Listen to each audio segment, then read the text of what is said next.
Reunification.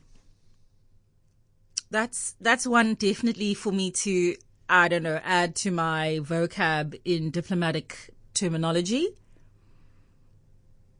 Maybe it's a little too long for a wordle, but I was never going to guess that one. I don't know if I could use reunification to describe what's happening between China and Hong Kong right now. I don't know if they'd call that reunification. I suppose one would, diplomatically, hey? Never mind the protesters in the streets. Never mind the campaigns against rejoining China. I'm not going to push back on Alexander's claim around the Crimean referendum, or whether or not it was free and fair, or whether or not it was truly representative of the desires of people of Crimea. But what I do know is that it was a part of a sovereign state, and said sovereign state did not want it to be annexed or reunified with anybody else. Much like our wonderful friends in Cape Independence Party, you can't just have a referendum to cut yourself off from the country without the whole country. That's the fly in their ointment, right? Is that the Western Cape can't vote on its own to leave South Africa. All of South Africa has to agree. Similarly, all of Ukraine has to agree that Crimea can go. Quite apart from that, it was quite an interesting fight that Alex was putting up. That poor Russia is just minding its business, trying to reunify itself with its cousins, and these aggressive Americans and Brits are just all over the place, not allowing them to have their sovereign sort of identity. Understandable. Any country would feel uncomfortable from that position if it weren't a nuclear and military superpower, which Russia is and repeatedly reminds us it is.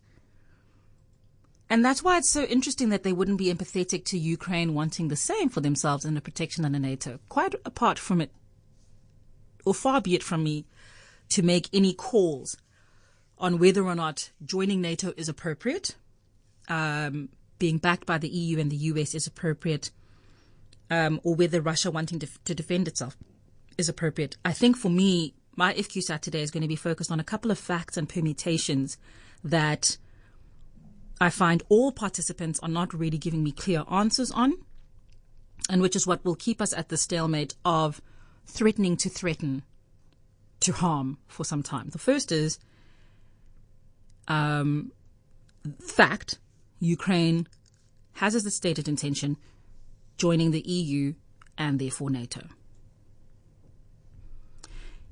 If anything, they want that to happen, one way or another. That is of this particular administration. Fact, I think I agree with Alexander when he says that the media hysteria is definitely being built up from the West, UK, US. And I've said this a couple of times this week, and I agree with him on that.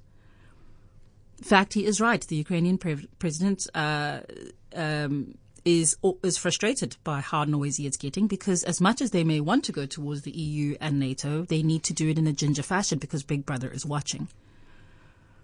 But as sovereign options go, I think it is quite a difficult one for me to swallow that Russia has a say in whether or not that happens, in as much as I don't like the fact that the United States has a say in whether or not it happens. But we are either going to stay on the stalemate for another 6 months, death to my petrol price, or somebody's going to end up making a move. And as I've asked the question before, I do question whether or not the United States kind of wants to get on with this and have a scuffle and have it out. I sincerely hope not, but I feel moderately strongly about that. Breakfast with Refilwe Molota on Cape Talk.